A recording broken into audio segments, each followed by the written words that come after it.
Bismillahirrahmanirrahim and Assalamu alaikum my dear students. How are you all? I hope you all are absolutely fine.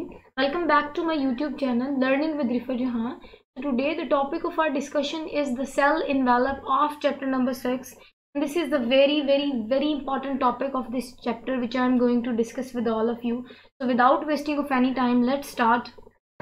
तो this is the first slide of our topic जिसमें मैंने आपके साथ topic content share किए हैं so that आपको idea हो जाए कि आज के टॉपिक रिलेटेड हमने क्या डिटेल स्टडी करनी है। सबसे पहले बेटा आप टॉपिक देखें, टॉपिक है सेल इन्वेलप। सेल इन्वेलप आज हम डिस्कस करने जा रहे हैं। सबसे पहले समझे इन्वेलप क्या होता है। इन्वेलप होता है आउटर कवरिंग या आप कह सकते हैं आउटर प्रोटेक्टिव लेयर कह सकते हैं इसको। तो आज हम उस आउटर प्रोटेक्टिव लेयर को डिस्कस करने जा रहे हैं जिसको हम सेल इन्वेलप बोलते हैं। अब यहाँ एक चीज़ क्लियर करना बहुत ज़रूरी है, वो ये है कि हम किस सेल की इन्वेलप डिस्कस करने जा रहे हैं। तो आज हम बैक्टीरियल सेल इन्वेलप डिस्कस करने जा रहे हैं। बैक्टीरियल सेल इन्वेलप की बात करें तो बेटा वो मल्टी लेयर्ड होती हैं। मल्टी लेयर इसलिए इन्वेलप होता है क्योंकि उसमें काफ़ी सारी लेयर्स आ जाती हैं जो कि उसके इन्वेलप को बनाती हैं। तो इन्वेलप समझ आ गई। इन्वेलप की अगर हम फंक्शन की बात करें ना तो बेटा ये प्रोटेक्शन देगा, ठीक है, मतलब कि ये बैक्टीरियल सेल को प्रोटेक्शन प्रोवाइड करेगा, उसके साथ साथ ये उनको पैथोजेनिसिटी प्रोवाइड करेगा, उसके साथ साथ ये उनको प्रोटेक्ट करेगा फेगोसाइटोसिस से। क्लियर? आई होप आपको सेल इन्वेलप समझ आ गई होगी कि इन्वेलप क्या है। मजीद डिटेल देखते हैं, टॉपिक कंटेंट्स देखें। आज हमने इस टॉपिक या इस लेक्चर में क्या क्या चीज़ें डिस्कस करनी है। बेटा सबसे पहले हम सेल इन्वेलप को समझेंगे जो मैंने थोड़ा बहुत आपको आइडिया दे भी दिया। उसके बाद हम देखेंगे कैप्सूल क्या है। मैंने अभी आपको बताया कि जो बैक्टीरियल सेल इन्वेलप है वो काफ़ी सारी चीज़ों से मिलके बनी होती है, वो काफ़ी सारे स्ट्रक्चर से मिलके बनी होती है। वो स्ट्रक्चर, वो लेयर्स कौन कौन सी हैं बेटा? वो कैप्सूल है, स्लाइम है, सेल वॉल है। सो जो 3 लेयर हम आज डिस्कस करने जा रहे हैं वो एक्चुअली सेल का इन्वेलप बनाते हैं। किस सेल की इन्वेलप बनाते हैं? बैक्टीरियल सेल की इन्वेलप बनाते हैं। क्लियर? उसके साथ साथ हम आज डिस्कस करेंगे कि सेल वॉल की कंपोजिशन क्या है, like chemical composition of bacterial cell wall discuss करेंगे। फिर हम ग्राम स्टेनिंग टेक्निक डिस्कस करेंगे जो कि हेंस ग्राम साइंटिस्ट था, उसने हमें ये टेक्निक दी थी इन 1885। वो टेक्निक डिस्कस करेंगे। फिर लास्टली हम देखेंगे कि डिफरेंस क्या है ग्राम पॉजिटिव बैक्टीरिया और ग्राम नेगेटिव बैक्टीरिया में। So this is very important topic of this chapter. मैं बार बार बता रही हूँ क्योंकि ये टॉपिक जो है वो पीपीएससी पॉइंट ऑफ व्यू से बहुत इंपॉर्टेंट है, क्योंकि पीपीएससी में मोस्टली इसमें से क्वेश्चन जो है वो एमसीक्यू में से पूछे जाते हैं। इसमें से पिछले लास्टली जो अभी पीपीएससी का एग्जाम हुआ था उसमें बैक्टीरियल सेल वॉल में से कंपोजिशन वाले पोर्शन में से एक एमसीक्यूज बना था, तो उस हिसाब से बहुत इंपॉर्टेंट है। और एमडी कैट रिलेटेड ये टॉपिक बहुत इंपॉर्टेंट है। उसके साथ साथ जो है ये बोर्ड पॉइंट ऑफ व्यू से भी बहुत इंपॉर्टेंट है। तो मेरी कोशिश होगी कि मैं इस प्लेटफॉर्म के थ्रू आपके साथ प्रॉपर जो है वो इनके नोट्स भी शेयर करूँ, आपको शॉर्ट क्वेश्चन भी मेंशन कर दूँ, इंपॉर्टेंट एमसीक्यूज भी मेंशन कर दूँ। आई होप आपको आइडिया होगा। ये बातें बताना ही ज़रूरी इसलिए थी क्योंकि ये बहुत इंपॉर्टेंट टॉपिक है, सो आप इसको ज़रा ध्यान से देखिएगा। मूव ऑन करते हैं नेक्स्ट, और वहाँ से आज का टॉपिक जो है वो मेन स्टार्ट करते हैं। सेल इन्वेलप मैं दोबारा कह रही हूँ, ये आउटर रैपिंग ऑफ बैक्टीरिया होता है। आज हम बैक्टीरिया की जो आउटर कवरिंग है वो डिस्कस करने जा रहे हैं जिसको हम इन्वेलप भी बोलते हैं। फर्स्ट लाइन बेटा पॉइंट वो यही है, वो कह रहे हैं कि जो बैक्टीरियल सरफेस है जिसको हम वॉल बोल रहे हैं, ये कवरिंग बोल रहे हैं, वो बड़ी डाइवर्स होती है स्ट्रक्चर में। मतलब आप कह सकते हैं कि अगर हम chemical composition of bacterial cell wall discuss करें वो डिफरेंट होती है as compare to chemical composition of fungi. Clear है? सो सेल वॉल जो है वो वेरी करती है, आप कह सकते हैं स्पीशी टू स्पीशी। ठीक है, फंजाई की जो केमिकल कंपोजिशन देखें सेल वॉल की वो डिफरेंट होती है बैक्टीरियल सेल वॉल से। क्लियर है? नेक्स्ट वो कह रहे हैं कि जैसे कि मैंने आपको बताया कि जो सेल वॉल है वो काफ़ी सारी लेयर से मिलकर बनती है। वो कौन कौन सी लेयर हम डिस्कस करेंगे? कैप्सूल हो गया, स्लाइम हो गया, सेल वॉल हो गया। बेटा इन तीनों चीज़ों की जो डिटेल है वो नेक्स्ट हम डिस्कस भी करेंगे। मूव ऑन करते हैं नेक्स्ट, और वहाँ से हम अपना कैप्सूल वाला पॉइंट डिस्कस करते हैं। कैप्सूल सबसे पहले आप समझे, कैप्सूल बेटा सेल वॉल के बाहर एक लेयर होती है कैप्सूल।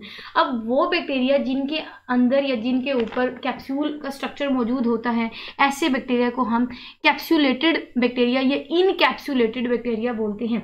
और ऐसे बैक्टीरिया जिनके ऊपर ये स्ट्रक्चर मौजूद नहीं होता, ये कैप्सूल मौजूद नहीं होता, उस बैक्टीरिया को हम नॉन कैप्सूलेटेड बैक्टीरिया बोलते हैं। क्लियर? ये पॉइंट डिस्कस कर लिया। उसके साथ साथ अगर मैं आपको बताऊं, कैप्सूल जो है वो बेटा बैक्टीरिया जो सेल है ना, या बैक्टीरिया आप कह सकते हैं, बैक्टीरिया खुद इस स्ट्रक्चर को जो है वो फॉर्म कर रहा होता है। मतलब कि बैक्टीरिया खुद ही इसको ओरिजिनेट कर रहा होता है कि बैक्टीरिया के जो अंदर स्ट्रक्चर है वहाँ से ही इनकी जो है वो सिक्रीशन होती है, और कुछ जो इनकी केमिकल कंपोजिशन हम डिस्कस करेंगे कैप्सूल की, वो जो पॉलीसेकेराइड के रिपीटेड यूनिट हैं वो एक्चुअली बैक्टीरिया सेल के अंदर ही बन रहे होते हैं, और वो फिर साथ साथ इनकॉर्पोरेटेड होंगे, फिर ये स्ट्रक्चर बनेगा कैप्सूल का। क्लियर है? अगर कैप्सूल की बात करें तो बेटा ये टाइटली अटैच होता है सेल के साथ। देखिए टाइटली अटैच होता है। अब कंपैरिजन भी बेटा पूछ सकते हैं, मैं अभी यहाँ मेंशन भी कर रही हूँ कि शॉर्ट क्वेश्चन पूछ सकते हैं आपके बोर्ड पॉइंट ऑफ व्यू से। ये बहुत इंपॉर्टेंट शॉर्ट क्वेश्चन है, मतलब कि पेपर में आ जाता है, डिफ्रेंशिएट करें कैप्सूल को स्लाइम से। क्लियर है? तो यहाँ मैंने प्रॉपर आपके साथ नोट्स भी शेयर किए हैं ताकि आपको आइडिया भी हो जाए। कैप्सूल की बात करें, अगर इसकी केमिकल कंपोजिशन की बात करें, अगर हम बात करें कि कैप्सूल एक्चुअली बनता कैसे है, तो बेटा कैप्सूल जो है वो रिपीटेड पॉलीसेकेराइड और प्रोटीन से बनता है। अब रिपीटेड पॉलीसेकेराइड यूनिट का मतलब कि एक पॉलीसेकेराइड का यूनिट नहीं होता। रिपीटेड का मतलब बार बार पॉलीसेकेराइड का यूनिट जब एक चेन बनाएंगे तो उस चेन बनाने के बाद जो स्ट्रक्चर बैक्टीरिया सेल वॉल के बाहर एक स्ट्रक्चर बनेगा उसको हम कैप्सूल का स्ट्रक्चर बोलते हैं। उसके बाद हमने कहा कि ये टाइटली अटैच होता है सेल के साथ। जब मतलब कि बैक्टीरिया सेल इसको स्क्रीट कर रहा होता है तो ये बड़ी टाइटली इसके साथ अटैच होता है। जबकि हम स्लाइम की बात करेंगे तो हम देखेंगे कि वो लूजली अटैच होता है। क्लियर? उसके साथ साथ अभी इस कैप्सूल वाले स्ट्रक्चर की अगर हम इंपॉर्टेंस की बात करें तो बेटा ये थिकर होती है, इनकी जो ये लेयर है वो थोड़ी मोटी होती है एज कम्पेयर टू स्लाइम। उसके बाद कहते हैं कि ये गमी नेचर है, ये चिपचिपा पान जो है वो स्ट्रक्चर को दे रहा होता है, ये चिपचिपी स्ट्रक्चर जो है वो रखता है या चिपचिपी नेचर रखता है। उसके बाद ये स्टिकी कैरेक्टरिस्टिक रखता है, जिसकी वजह से होता ये है कि एक बैक्टीरिया जो है वो दूसरी बैक्टीरिया की कैप्सूल के साथ अटैच हो जाता है। क्यों? क्योंकि ये गमी नेचर प्रोवाइड कर रहा होता है, ये चिपचिपापन प्रोवाइड कर रहा होता है, जिससे होता ये है कि एक जो बैक्टीरिया है उसका कैप्सूल जो है वो इजीली चिपक जाएगा दूसरे बैक्टीरिया के कैप्सूल के साथ, जिसके बाद होगा ये कि वो कॉलोनीज बनाएगा। जब कॉलोनीज बनेगी तो क्या होगा कि बैक्टीरिया जो है वो काफ़ी सारी एक जगह अटैच होके, आप कह सकते हैं कि अपना किसी होस्ट को अगर अफेक्ट करना है तो बहुत सारे बैक्टीरिया जो कॉलोनी की शक्ल में किसी होस्ट को अफेक्ट कर सकते हैं। आई होप आपको कैप्सूल समझ आ गया होगा। स्लाइम मैंने यहाँ भी बता दिया, मजीद हम देख भी लेंगे। यहाँ देखिए मैंने शॉर्ट क्वेश्चन भी मैंशन किया, very very very important short question paper में आ जाता है। कैप्सूल और स्लाइम का डिफरेंस पूछ लेते हैं। स्लाइम की बात करें बेटा, अगर मैंने वहां कहा था कि वो टाइटली अटैच होता है सेल के साथ, तो यहाँ हमने कहा कि ये लूजली अटैच होता है। यहाँ बहुत ही मैं एक फनी सी हिंट दे दूँ ताकि आपको याद रहे बेटा। अगर हम बात करें, जैसे कि आपको पता है कि जब अगर कोई जीन्स की पैंट पहनता है तो वो जिस्म के साथ या लेग्स के साथ बिल्कुल टाइटली अटैच होती हैं, एज कम्पेयर टू अगर आप कोई शख्स शलवार पहनता है तो वो जिस्म के साथ जो है वो लूजली अटैच होती है। तो कैप्सूल जो है वो टाइटली अपीयरेंस देता है, टाइटली अटैच होता है। स्लाइम जो है वो शलवार जैसे लेग्स के साथ थोड़ी हट के, या आप कह सकते हैं लूजली अटैच होती है। सेम स्लाइम का भी जो है वो नेचर यही है। बताने का फनी हिंट मतलब ये है कि आपको याद करना आसान हो जाए। जब आपके माइंड में एक फनी एग्जाम्पल होगी तो आपको ये स्ट्रक्चर भी जो है वो माइंड में याद रहेगा कि जो स्लाइम है वो लूजली अटैच होता है और सोल्यूबल शीट है। सोल्यूबल शील्ड बता आपको, एक तो ये आपको पता है कैप्सूल हो जाए, ये स्लाइम हो जाए या सेल वॉल होगा, इनका काम तो यही है ना बेटा फंक्शन की, ये प्रोटेक्शन प्रोवाइड करता है, ये प्रोटेक्ट करता है बैक्टीरियल सेल को। तो अब जैसा कि आपको पता है कि कैप्सूल जो है वो टाइटली अटैच होता है, जिसकी वजह से वो इजीली रिमूव नहीं हो सकता। जबकि स्लाइम की बात करें बेटा, वो लूजली अटैच होता है सेल स्ट्रक्चर के साथ। जब लूजली अटैच होता है तो इसका मतलब वो रिमूव भी हो सकता है, वो सोल्यूबल है, वो इजीली हम उसको रिमूव आउट भी कर सकते हैं। अब अगर हम इनकी केमिकल कंपोजिशन की बात करें बेटा स्लाइम की, तो वो केमिकल कंपोजिशन ये है कि स्लाइम की जो लेयर है वो मैक्रोमोलिक्यूल से मिलकर बनी होती है। मैक्रोमोलिक्यूल्स कौन कौन से हैं बेटा? प्रोटीन होगी, पॉलीसेकेराइड होगी। तो प्रोटीन और पॉलीसेकेराइड के जो रिपीटेड यूनिट्स वो मिलेंगे तब भी जो है वो स्लाइम का स्ट्रक्चर ओरिजिनेट होगा। क्लियर है? और ये स्लाइमी कैप्सूल जो है वो इसको भी बोलते हैं, ये स्लाइम कैप्सूल भी बोलते हैं।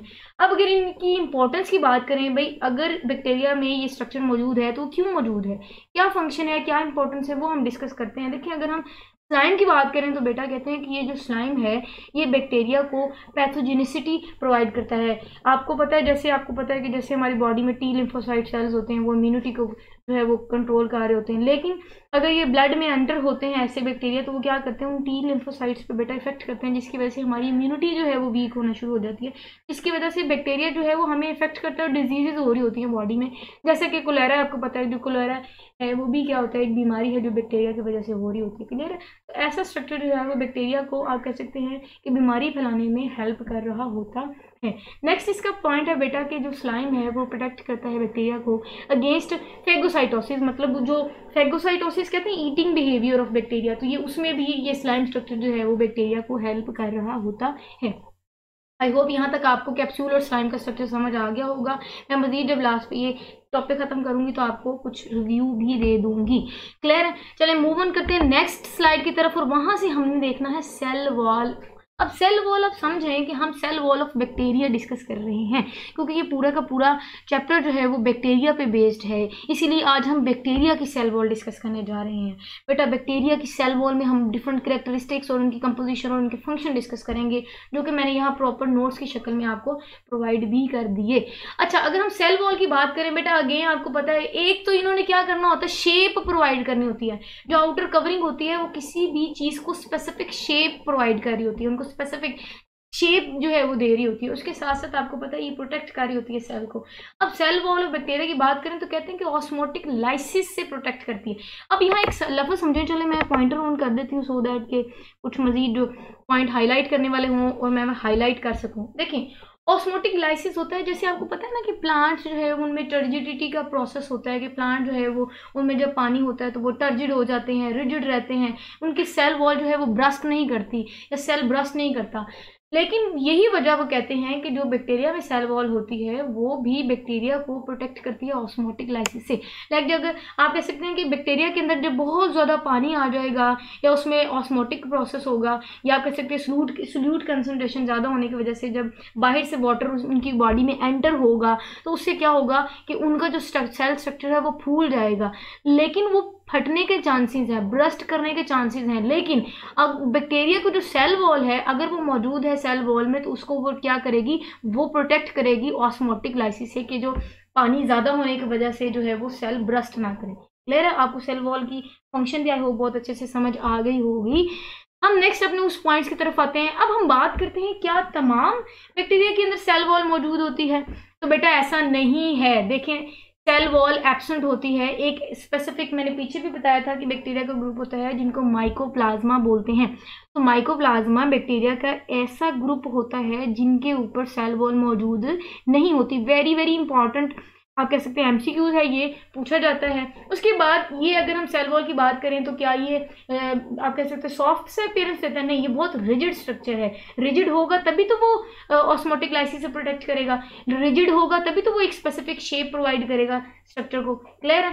अच्छा जी, फर्स्ट पॉइंट यही था कि जो सेल वॉल की इन्होंने वो अपीयरेंस बताई है, ये लोकेशन बताई है कि जो साइटोप्लाज्मिक मेम्ब्रेन है उसके फौरन बाद जो स्ट्रक्चर होता है उसको हम सेल वॉल बोलते हैं। क्लियर है? सेल वॉल भी समझ आ गई। अब नेक्स्ट पॉइंट देखते हैं, सेल वॉल की कंपोजिशन की बात करनी है। सेल वॉल की कंपोजिशन की जो बैक्टीरियल सेल वॉल है वो किन किन चीज़ों से या किन किन मॉलिक्यूल से या किन किन स्ट्रक्चर से बनता है। अच्छा जी, बैक्टीरियल सेल वॉल की, अब ये जो पहला पॉइंट है वेरी वेरी इंपॉर्टेंट, अगेन ये बहुत इंपॉर्टेंट एमसीक्यूज है, पीपीएससी पॉइंट ऑफ व्यू से तो बहुत इंपॉर्टेंट है। ये हर पीपीएससी के पेपर में लाजमी एमसीक्यूज आता है कि जी बैक्टीरिया की जो सेल वॉल है उनकी कंपोजिशन क्या है। तो बैक्टीरिया की जो सेल वॉल है वो यूनिक मैक्रोमोलिक्यूल से मिलकर बनी होती है, और वो यूनिक मैक्रोमोलिक्यूल्स कौन कौन से हैं बेटा?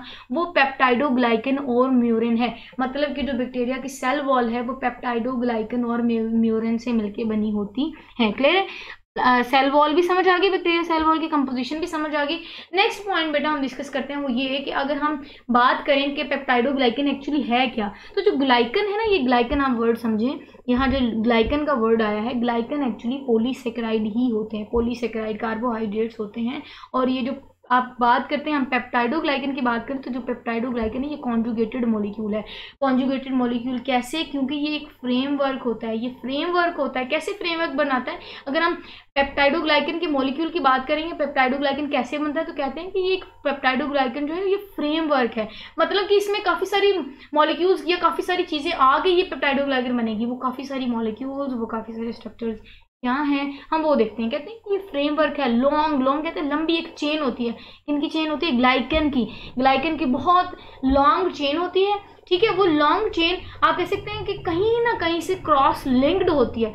क्रॉस लिंक्ड किस स्ट्रक्चर के साथ होती है? वो कहते हैं कि पेप्टाइड के फ्रेगमेंट्स के साथ जो ग्लाइकन की चेन क्रॉस लिंक्ड होगी। तो ये तमाम जो है कंपोजिशन या ये तमाम जो स्ट्रक्चर जो कि आप कह सकते हैं क्रॉसली अटैच होते हैं, या कह सकते हैं कि जो पेप्टाइड फ्रेगमेंट्स हैं वो क्रॉसली अटैच होंगे ग्लाइकन चेन के साथ। तो ऐसा होने के बाद जो स्ट्रक्चर या जो फ्रेमवर्क बनेगा वो किसका बनेगा बेटा? वो पेप्टाइडोग्लाइकन का बनेगा। आपको पेप्टाइडोग्लाइकन की मैंने डिटेल भी बता दी, पेप्टाइडोग्लाइकन की मजीद हमने केमिकल कंपोजिशन डिटेल से डिस्कस कर ली, और यहाँ ये कहा हमने कि जो बैक्टीरियल सेल वॉल है वो पेप्टाइडोग्लाइकन और म्यूरन से मिलके बना होता है। अगेन इंपॉर्टेंट एमसीक्यू है ये, क्लियर है। चलें जी नेक्स्ट मूव ऑन करते हैं, वहाँ ये स्लाइड डिस्कस करनी है जिसमें हमने अगेन बहुत इंपॉर्टेंट एमसीक्यू डिस्कस करने हैं, उसके साथ साथ हम ग्राहम स्टेनिंग की टेक्निक भी डिस्कस करेंगे। अच्छा जी, इस स्लाइड में ये है कि हमने डिस्कस करना है कि सेल वॉल हमने टोटली, या आप कह सकते हो ओवरऑल हमने सेल वॉल की कंपोजिशन डिस्कस करनी है कि उनमें क्या क्या चीज़ें आ जाती हैं, बैक्टीरियल सेल वॉल में क्या क्या चीज़ें देखें। वो कहते हैं कि अगर हम इनकी केमिकल कंपोजिशन की बात करें सेल वॉल की, तो उसमें कुछ शुगर मॉलिक्यूल्स आ जाते हैं, शुगर मॉलिक्यूल के साथ साथ टिकविक एसिड आ जाता है, लिपोटिकविक एसिड होता है, इनमें लिपोप्रोटीन्स होती हैं, इनमें लिपोपोलिसेक्राइड्स होते हैं जो कि लिंक्ड होते हैं पेप्टाइडोग्लाइकन के साथ, क्लियर है। तो अगेन यहाँ कुछ इनकी केमिकल कंपोजिशन थी जिसको आपने देख लेना है। अब नेक्स्ट जो मैं पॉइंट डिस्कस करने जा रही हूँ, ये वाला पॉइंट, ये एमसीक्यूज पॉइंट ऑफ व्यू से बहुत इंपॉर्टेंट एमसीक्यूज पूछा जाता है। अब जैसे पीछे हमने कहा था कि ऐसा स्ट्रक्चर है, ऐसा कोई बैक्टीरिया है जिसमें सेल वॉल मौजूद नहीं होता, मैंने आपको पीछे बताया कि वो माइकोप्लाज्मा ग्रुप है बैक्टीरिया का जिसमें सेल वॉल मौजूद नहीं होती, वो भी एमसीक्यूज था। अब यहाँ उन्होंने कहा कि जैसे हमने कहा कि जी सेल वॉल जो है वो बैक्टीरिया की पेप्टाइडोग्लाइकन से मिलकर बनी है, लेकिन कुछ ऐसे बैक्टीरिया होते हैं जैसा कि आर्चियोबैक्टीरिया जिनके सेल वॉल जो है उनमें मौजूद केमिकल कंपोजिशन में पेप्टाइडोग्लाइकन नहीं होती।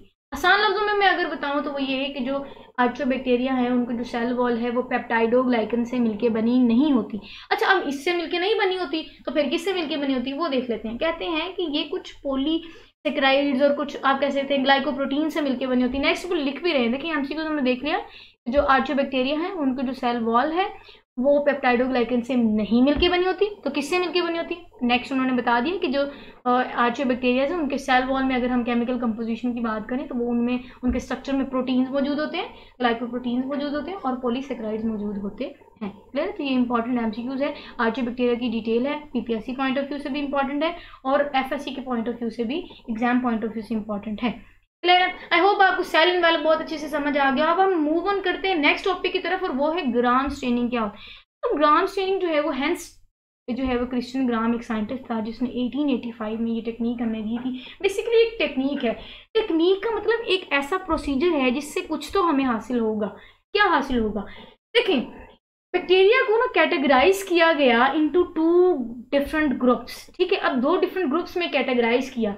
क्यों कैटेगराइज किया या कैसे कैटेगराइज किया? वो कैटेगराइज किया ग्राम स्टेनिंग टेक्निक के प्रोसीजर के बाद कैटेगराइज किया बैक्टीरिया को इनटू 2 ग्रुप्स, क्लियर। वो 2 ग्रुप्स कौन कौन से बैक्टीरिया को, उनको क्या नाम दिया गया और ग्राम स्टेनिंग टेक्निक क्या है बेटा, वो हम नेक्स्ट डिस्कस करने जा रहे हैं। मूव ऑन करते हैं नेक्स्ट, वहां से डिटेल देखते हैं इसकी और फिर हमें इंशाल्लाह, परेशान नहीं आपने बिल्कुल होना, मैं बहुत कोशिश करती हूँ कि जो है मैं आसान लफ्ज़ों में और बहुत आसान नोट्स आपको प्रोवाइड करूँ। सो नेक्स्ट जो है मैं आपके साथ इनकी डायग्राम भी शो करूँगी और आपके साथ इनके ब्लॉक में डिफरेंस भी बताऊँगी ताकि आपको नोट्स भी मिल जाए और आपको समझना भी आसान हो जाए। फिर वक्त आप यहाँ ये समझें कि हमने जो बैक्टीरिया को क्लासीफाई किया इनटू 2 मेजर ग्रुप्स, उनका नाम क्या है और वो टेक्निक किस टेक्निक के थ्रू उनको डिवाइड किया गया या फिर आप कह सकते हैं कैटेगराइज किया गया। चलें जी, पहला जो बैक्टीरिया की टाइप थी वो थी बेटा ग्राम positive bacteria. Next one is gram negative bacteria. एक जो बैक्टीरिया की क्लासिफिकेशन की गई वो 2 बैक्टीरिया में क्लासीफाई किया गया, एक को हमने ग्राम पॉजिटिव का नाम दिया गया और एक को हमने ग्राम नेगेटिव का नाम दिया गया। अब इसमें क्यों ना नाम दिया गया, वो टेक्निक है, वो देखें। कहते हैं कि जो साइंटिस्ट था उसने टेक्निक इस्तेमाल की, स्ट्रेनिंग टेक्निक, और उसमें किया यूं। अब बेटा यहाँ समझे 2 किस्म के डाई होंगे, डाई कहते हैं कलर, आसान सा, ठीक है। 2 किस्म के डाई, एक डाई को हम कहेंगे primary dye, the other one is secondary dye, like primary dye और सेकेंडरी डाई। प्राइमरी डाई जो है वो कौन सा है? तो प्राइमरी डाई को हम क्रिस्टल वायलेट कलर बोलते हैं। अब बहुत इंपॉर्टेंट एमसीक्यूज मैं दोबारा मेंशन कर रही हूँ, आपने अपने नोट्स जब बनाने हैं रजिस्टर में तो आपने मेंशन करना है कि ये मैम ने बताया था कि इंपॉर्टेंट एमसीक्यूज, अब वहाँ मेंशन कर दी कि इंपॉर्टेंट एमसीक्यूज है। बेटा प्राइमरी डाई पूछा जाता है, प्राइमरी डाई कौन सी है? तो आपने कहना है ग्राम स्टेनिंग की जो प्राइमरी डाई है वो क्रिस्टल वायलेट है, ठीक है। अब हमने बात करनी है कि होता क्या है, पॉजिटिव ग्राम बैक्टीरिया क्या है और ग्राम नेगेटिव बैक्टीरिया क्या है। पॉजिटिव ग्राम बैक्टीरिया की अगर हम बात करें तो कहते हैं कि स्ट्रेनिंग के प्रोसेस से हुआ ये कि साइंटिस्ट ने क्या किया बेटा, साइंटिस्ट ने बैक्टीरिया ले लिया, ठीक है, और उसके ऊपर कुछ डाई या कुछ कलर जो है वो डाल दिए, क्लियर है, कुछ डाइज या कुछ कलर्स ऐड किए। उसके बाद उन्होंने देखा कि क्या मेरा क्रिस्टल वॉयलेट ऐड करने के बाद या प्राइमरी डाई ऐड करने के बाद बैक्टीरिया ने कलर पर्पल लिया। अगर तो बैक्टीरिया ने पर्पल कलर रिटेन किया तो हम उन बैक्टीरिया को पॉजिटिव बैक्टीरिया का नाम देते हैं, क्लियर है। और वो फिर इस प्रोसेस के बाद CVI कम्प्लेक्स, जिसको हम CV mean crystal violet, I mean iodine complex, या नीचे लिखा भी हुआ है कि CVI complex stands for crystal violet iodine complex, ठीक है। सो ये कम्प्लेक्स बनता है। बेसिकली होता ये है कि जब हम किसी बैक्टीरिया के ऊपर बेटा कलर ऐड करते हैं या प्राइमरी डाई उसके ऊपर डालते हैं, तो या तो वो उसके ऊपर रिटेन कर देती है, वो प्राइमरी डाई उसकी सरफेस पे ठहर जाती है। जब उस सरफेस पे ठहर जाएगी तो बेटा CVI कम्प्लेक्स बनेगा, मतलब क्रिस्टल वॉयलेट आयोडीन कम्प्लेक्स बनेगा। इसके बाद होगा ये कि अगर तो वो जो डाई था प्राइमरी डाई जिसको हमने क्रिस्टल वॉयलेट में आपको पता है पर्पल कलर होता है, तो क्रिस्टल्स डाले वॉयलेट के प्राइमरी डाई ऐड किया तो उसने कम्प्लेक्स बना दिया एक स्ट्रेंथ से, उसको टाइटली जब उसने सरफेस पे जगह बना ली तो दैट मीन्स की अपेयरेंस क्या होगी, पर्पल अपेयरेंस होगी। जाहिर जब आपने बैक्टीरिया के ऊपर पर्पल डाई ऐड किया तो वो वहाँ रुक गया तो जाहिर हमें पर्पल कलर का बैक्टीरिया नजर आएगा। तो उसको फिर साइंटिस्ट ने इस स्टेनिंग टेक्निक के बाद उस बैक्टीरिया की कैटेगराइज को हमने या कैटेगरी को हमने ग्राम पॉजिटिव बैक्टीरिया का नाम दे दिया, क्लियर है। नेक्स्ट बेटा टेक्निक समझें। अब कुछ बैक्टीरिया उन्होंने लिए और उस पे उन्होंने प्राइमरी डाई ऐड किया। अब जब उन्होंने उस पे प्राइमरी डाई ऐड किया तो वहां पर्पल कलर नहीं आया, तो उन्होंने कहा ये क्या हुआ। कुछ बैक्टीरिया ने तो पर्पल कलर को रिटेन किया और उन्होंने पर्पल अपीयरेंस दी तो हमने उनको ग्राम पॉजिटिव बैक्टीरिया दे दिए। बल्कि कुछ बैक्टीरिया ऐसे थे जिन पे उन्होंने प्राइमरी डाई ऐड किया बट उन्होंने पर्पल कलर नहीं दिया, क्योंकि उन्होंने उस सरफेस पे आप कह सकते हैं CVI कम्प्लेक्स नहीं बनाया, वहाँ रिटेन नहीं कहा, वहाँ स्ट्रांगली वो वहाँ ठहरे नहीं वो डाई कलर, बल्कि वो डाई खत्म हो गया, या आप कह सकते हैं उन्होंने उसको अपने सरफेस पे ठहरने ही नहीं दिया। अब जो ठहरने नहीं दिया तो कोई कलर नहीं आएगा। फिर साइंटिस्ट ने क्या किया, साइंटिस्ट ने सेकेंडरी डाई उस पे डाली, उस बैक्टीरिया पे जिधर पर्पल कलर नहीं आया प्राइमरी डाई ऐड करने के बाद, तो उन्होंने सेकेंडरी डाई यूज किया। अब सेकेंडरी डाई क्या है, प्राइमरी डाई तो समझ आ गई crystal violet, secondary dye is बेटा सैफरानीन रेड।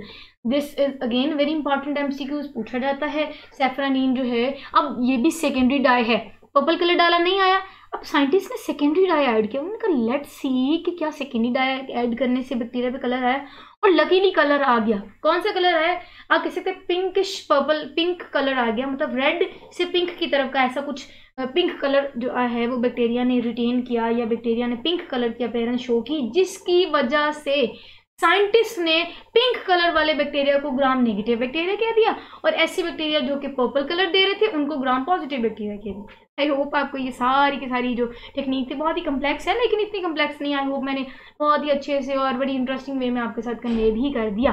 नेक्स्ट बेटा पॉइंट है वो ये कि हमें डिफरेंस देखना है। Very very very important short question MCQs इसमें से बहुत सारे पूछे जाते हैं। मैं नेक्स्ट आपके साथ इनकी डायग्राम भी शो करूंगी।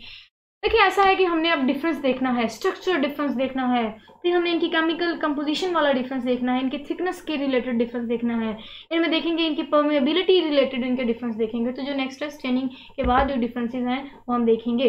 उससे पहले आप इस डायग्राम को समझें, उस डायग्राम के बाद मैं आपके साथ ये जो है वो डिफरेंस वाला ब्लॉग शेयर करूंगी, और ये सारा ब्लॉग आपने मुझे बताना है क्योंकि मैं आपके साथ इंशाल्लाह ये डायग्राम ही बहुत अच्छे से शेयर कर दूंगी। अब यह डायग्राम समझें। ठीक है, ये मैंने आपके साथ जो डायग्राम शो की है वो है ग्राम पॉजिटिव बैक्टीरिया की, और ये जो मैंने आपके साथ डायग्राम शेयर की है वो है ग्राम नेगेटिव बैक्टीरिया की। अब स्ट्रक्चर समझें, ये है साइटोप्लाज्मिक मेम्ब्रेन, मतलब साइटोप्लाज्मिक मेम्ब्रेन है। ठीक है, उसके बाद नेक्स्ट आप ये जो देख सकते हैं मेम्ब्रेन की काफी मोटी थिक लेयर है। ठीक है, यहाँ से आप इस स्ट्रक्चर से समझें कि यहाँ एक ही लेयर है, तो जो ग्राम पॉजिटिव बैक्टीरिया उस सिंगल लेयर होती है, उनमें क्या होती है, उनके साइटोप्लाज्मिक मेम्ब्रेन के बाद एक सिंगल लेयर होती है। जबकि दूसरी तरफ अब मैं ये डिफरेंस आपको बता रही हूँ, तस्वीर में बता रही हूँ, फिर नेक्स्ट आपने जो है मेरे साथ साथ बताना है, कमेंट्स में भी आप बताया करें। ठीक है, अब नेक्स्ट हम देखते हैं कि ग्राम नेगेटिव बैक्टीरिया। अब ग्राम नेगेटिव बैक्टीरिया में देखें ये पर्पल वाला जो है ये पेप्टाइडोग्लाइकन की स्ट्रक्चर है। नेक्स्ट जब कंपोजिशन बताऊंगी तब भी देखिए। अब यहाँ तो एक सिंगल लेयर थी लेकिन यहाँ आपको दो लेयर नजर आ रही होंगी। ये तो हो गया ना साइटोप्लाज्मिक मेम्ब्रेन, उसके बाद आप देख सकते हैं कि ये पेप्टाइडोग्लाइकन की एक लेयर है, उसके बाद ये आउटर मेम्ब्रेन, एक और आउटर मेम्ब्रेन है, एक और मेम्ब्रेन देखी गई ग्राम नेगेटिव के बाद। क्लियर है, तो लें जी इसके स्ट्रक्चर में आप समझ आ गई, इसमें सिंगल लेयर है, इसमें दो लेयर होती है ग्राम नेगेटिव। उसके बाद आप डिफरेंस समझें, वो ये कि कंपोजिशन का डिफरेंस है। ठीक है, अब नेक्स्ट आप इधर एक स्पेस देख सकते हैं जो कि यहाँ मेंशन है, और स्पेस को उन्होंने लिखा हुआ है पेरीप्लाज्मिक स्पेस जी, पेरीप्लाज्मिक स्पेस है। अब देखें यहाँ कोई पेरीप्लाज्मिक स्पेस नहीं है, या आप कह सकते हैं कि कुछ ग्राम पॉजिटिव बैक्टीरिया ऐसे होते हैं जिनमें यहाँ थोड़ी सी पेरीप्लाज्मिक स्पेस मौजूद होती है, जबकि ग्राम आप कह सकते हैं नेगेटिव बैक्टीरिया की बात करें तो ग्राम नेगेटिव बैक्टीरिया ऐसे बैक्टीरिया जिनमें हर बैक्टीरिया ग्राम नेगेटिव बैक्टीरिया में ये पेरीप्लाज्मिक स्पेस मौजूद होती है। आपको एक और डिफरेंस समझ आ गया, स्ट्रक्चर समझ आ गया, स्ट्रक्चर आपने देख भी लिया, आपके माइंड में इसकी तस्वीर बन भी गई होगी, जिससे आपको आगे समझना आसान होगा और आप बोर नहीं होंगे क्योंकि आपके माइंड में ये तस्वीर चल रही होगी। इमेजिनेशन से जो इंसान सीखता है ना तो वो देर रहता है, वो देर के लिए काफ़ी देर तक वो जो है वो कंसेप्ट आगे पक्के रहते हैं। चले जी नेक्स्ट मूव ऑन करते हैं, वहाँ डिफरेंस आ गया। अगेन शॉर्ट क्वेश्चन रिलेटेड बहुत इंपॉर्टेंट है तो आप इसको ध्यान से देखें। कैरेक्टरिस्टिक्स है, कंपैरिजन पूछा जाता है ग्राम नेगेटिव और ग्राम पॉजिटिव बैक्टीरिया की कैरेक्टरिस्टिक्स है यहाँ दो, फिर हमने डिफरेंस भी देखने हैं। कैरेक्टरिस्टिक्स वाला पहला पॉइंट देखें, हमने नंबर ऑफ लेयर देखनी है, पीछे भी देखा हमने स्ट्रक्चर आपके माइंड में अभी भी देखिए, मेरे माइंड में भी जब मैंने आपके साथ तस्वीर शेयर की अब मेरे माइंड में भी वो तस्वीर आ रही है, और ये कि मैं अब आपको बता सकती हूँ कि जो ग्राम पॉजिटिव है उसमें सिंगल लेयर देखी थी और ग्राम नेगेटिव में 2 लेयर थी, क्योंकि उनमें जो है वो सिंगल लेयर के जो पेप्टाइडोग्लाइकन थी उसके बाद भी एक आउटर मेम्ब्रेन स्ट्रक्चर में मौजूद थी। अच्छा जी, केमिकल कंपोजिशन की बात करें तो आपने देखा होगा जो पेप्टाइडोग्लाइकन की यहाँ पेप्टाइडोग्लाइकन की जो चेन थी या जो स्ट्रक्चर थी या जो आप कह सकते हैं लेयर थी वो काफ़ी थिक थी, ठीक है ना। यहाँ बहुत ज़्यादा थिन है, यहाँ थिन लेयर है पेप्टाइडोग्लाइकन की और यहाँ थिक है। यही वजह है कि अब आप यहाँ केमिकल कंपोजिशन में देखें कि जो पेप्टाइडोग्लाइकन पॉजिटिव बैक्टीरिया में है वो 50% मौजूद है, ड्राई वेट का लेयर है। उसके बरक्स अगर हम ग्राम नेगेटिव जो कि बहुत ही थिन लेयर थी और उनकी बात करें तो केमिकली 10% ड्राई वेट का होता है पेप्टाइडोग्लाइकन की लेयर। नेक्स्ट उसके साथ साथ अगर इनकी कंपोजिशन की बात करें जो आपको ग्राम पॉजिटिव स्ट्रक्चर में नजर आई वो ये कि इनमें पेप्टाइडोग्लाइकन तो होते हैं 50% ड्राई वेट के हिसाब से, उसके अलावा इनमें टेक्विक एसिड होता है, उसके बाद इनमें ये देखिए टेक्विक एसिड हो गया, उनमें लिपोटेक्विक एसिड भी होता है, उसके बाद लिपिड्स होता है। लिपिड्स कितने मौजूद होते हैं इस स्ट्रक्चर में, अब यहाँ भी इंपॉर्टेंट एमसीक्यूज है। अब 1 से लेके 4% जो है वो लिपिड्स ग्राम पॉजिटिव बैक्टीरिया में मौजूद होते हैं। केमिकल कंपोजिशन बता रही हूँ मैं, बार बार बता रही हूँ। उसके बाद हम नेगेटिव की बात करें क्योंकि थिन लेयर थी, 10% जो है वो पेप्टाइडोग्लाइकन की स्ट्रक्चर मौजूद थी।